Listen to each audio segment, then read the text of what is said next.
വീട്ടിലൊരു ED raid നടന്നിരുന്നു. ഇപ്പോഴത്തെ പ്രശ്നമാണ്. അപ്പോൾ അദ്ദേഹത്തിൻ്റെ മകളുടെ ബന്ധപ്പെട്ട ഒരു മാസപ്പടി കേസിലാണ് ഈ അന്വേഷണമെല്ലാം വന്നത്.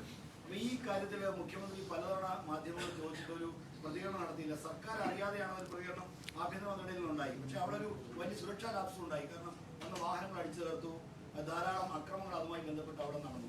പക്ഷേ ഇത് ഒരു ലോ ആൻഡ് ഓർഡറിൻ്റെ ഒരു ഫെയിലിയർ ആയിട്ട് പലപ്പോഴും നോക്കുന്ന സംഭവം. ഇതെന്താണ് ഇതിനെ പറ്റിയുള്ള പ്രതികരണം?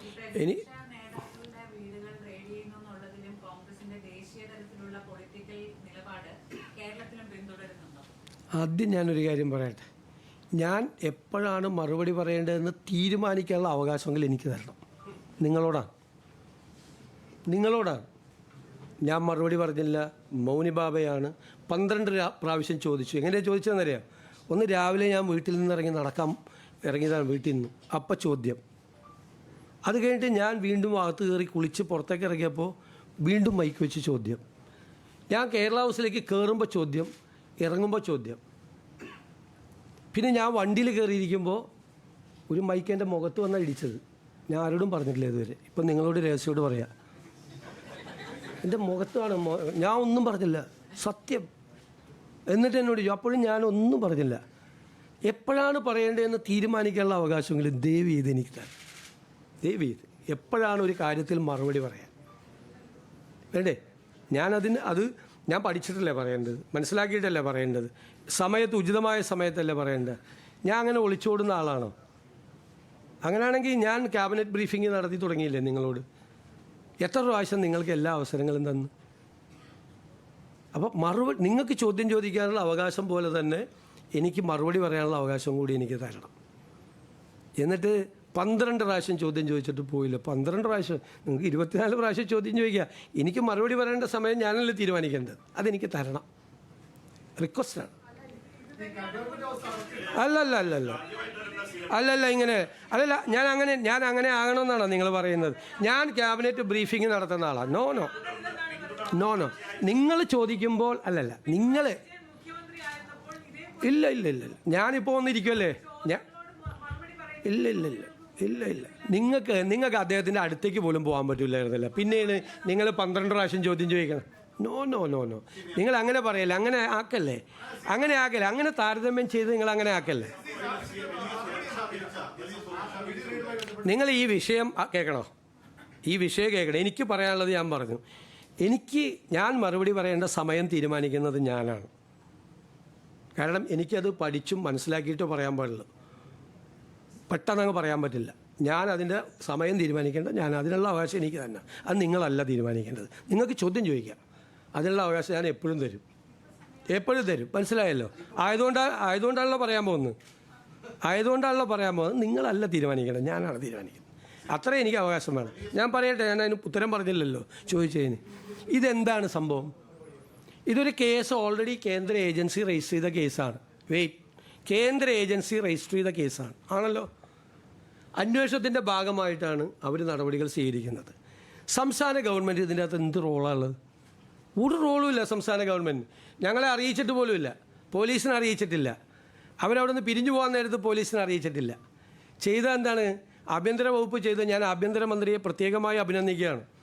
അദ്ദേഹമാണ് അവിടെ ആൾക്കൂട്ടം കൂടുന്നത് കണ്ടിട്ട് അവിടെ ഒരു ലോ ആൻഡ് ഓർഡർ സിറ്റുവേഷൻ ഉണ്ടാകരുത് എന്ന് കരുതി അങ്ങനെ ഒരു റെയ്ഡ് നടക്കുന്ന വിവരം ഗവൺമെൻറ്റിനോ പോലീസിനോ അറിയില്ലാതിരുന്നിട്ടും അദ്ദേഹം പോലീസിനെ വിട്ട അദ്ദേഹമാണ്. കുറേ സംഘർഷങ്ങൾ ലഘൂകരിക്കാൻ കഴിഞ്ഞു. ഞാൻ ചോദിക്കട്ടെ, ആ സമീപനം ശരിയാണോ? ഒരു കേസ് അന്വേഷണത്തിൻ്റെ ഭാഗമായിട്ട് വരുന്ന ആളുകളെ, സ്ത്രീകളുള്ള ആളുകളെ ഒരു സംഘം ക്രിമിനലുകളെന്ന് വേണമെങ്കിൽ വിശേഷിപ്പിക്കപ്പെടാവുന്ന ഒരു സംഘം ആക്രമിച്ച കാർ തല്ലിപ്പൊളിക്കുന്നു, അതിനകത്തുള്ളവരെ മർദ്ദിക്കുന്നു. അത് ക്രമസമാധാന ലംഘനമാണ്, ഒഫൻസാണ്. അത് ഒരു കാരണവശാലും അനുവദിക്കില്ല. ഒരു സെൻട്രൽ ഏജൻസി വന്ന് അവരുടെ അന്വേഷണത്തിൻ്റെ ഭാഗമായി അവിടെ ഇതിൻ്റെ അകത്ത് നടന്നു. ഞങ്ങൾ ഉന്നയിച്ചിട്ടുള്ള ആരോപണം കൂടിയല്ലേ ഇത്? ഞങ്ങൾ കൂടി ഉന്നയിച്ചിട്ടുള്ള ഒരു ആരോപണമാണ്. ആ അന്വേഷണത്തിന് കേന്ദ്ര ഏജൻസിയെക്കുറിച്ച് ഞങ്ങൾക്ക് പരാതി ഉണ്ടായിരുന്നു. 4 കൊല്ലം മുമ്പുണ്ടായ കേസാണ്. ഇതുവരെ ഒന്നും അവർ ചെയ്തിട്ടില്ല. ഈ അധികാരത്തിൽ നിന്ന് LDF ഗവൺമെൻറ് താഴെ ഇറങ്ങുന്നത് വരെ ഒന്നും ചെയ്തില്ല അവർ. പിന്നെ പ്രതിപക്ഷ നേതാവ് അദ്ദേഹം പുറത്തിറങ്ങി വന്നിട്ട് രാഹുൽ ഗാന്ധിയാണ് കുറ്റപ്പെടുത്തിയത്. രാഹുൽ ഗാന്ധിയാണ് റെയ്ഡിന് ആളെ വിട്ടത്. അദ്ദേഹം പ്രധാനമന്ത്രിയെയോ BJP നേതാക്കളെയോ BJP സർക്കാരിനെയോ ആരെയും കുറ്റപ്പെടുത്തിയില്ല, ഒരാളെ കുറ്റപ്പെടുത്തിയില്ല. അദ്ദേഹം കുറ്റം പറയാനുണ്ടായിരുന്നത് രാഹുൽ ഗാന്ധിയാണ്. രാഹുൽ ഗാന്ധി എന്താ ചെയ്തത്? രാഹുൽ ഗാന്ധിക്കെതിരായി കേസ് വന്നപ്പോൾ അന്വേഷിക്കാൻ വന്ന ആളുകളുടെ വാഹനം കോൺഗ്രസ്സുകാരെ വിട്ട് തല്ലിപ്പൊളിക്കുകയാണോ ചെയ്ത്? അല്ല. അദ്ദേഹം 55 മണിക്കൂർ തുടർച്ചയായിരുന്നു, പല പ്രാവശ്യമായിട്ട് തുടർച്ചയായി ആ കേസുമായിട്ട് സഹകരിച്ചു, ഇല്ലേ? ആ കേസുമായിട്ട് സഹകരിച്ചു. അത് രാഷ്ട്രീയമായി എടുത്തിരിക്കുന്ന ഒരു കേസാണ് എന്നുള്ളതുകൊണ്ട് ഞങ്ങളതിനെ രാഷ്ട്രീയമായി എതിർത്തു. ഈ കേസ് എടുത്തിരിക്കുന്നത് മുഖ്യമന്ത്രിയുടെ കുടുംബത്തിലെ ഒരു അംഗത്തിനെതിരായി കേസെടുത്തിരിക്കുന്നത് രാഷ്ട്രീയമാണെങ്കിൽ CPMന് രാഷ്ട്രീയമായി പ്രതിഷേധിക്കാം.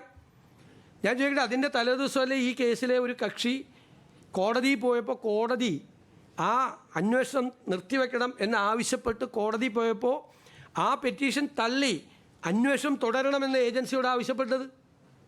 അപ്പോൾ നിയമപരമായ വഴിയല്ലേ ഇത്? നിയമപരമായ വഴിയല്ലേ അന്വേഷണം ഉള്ളത്? അപ്പം ഞങ്ങളെങ്ങനെയാണ് ഈ റെയ്ഡ് നടത്തിയതിനെയും ഈ അന്വേഷണം നടക്കുന്നതിനെയും വിമർശിക്കാൻ സ്റ്റേറ്റ് ഗവൺമെൻറ്റിന് എന്താ അധികാരമുള്ളത്?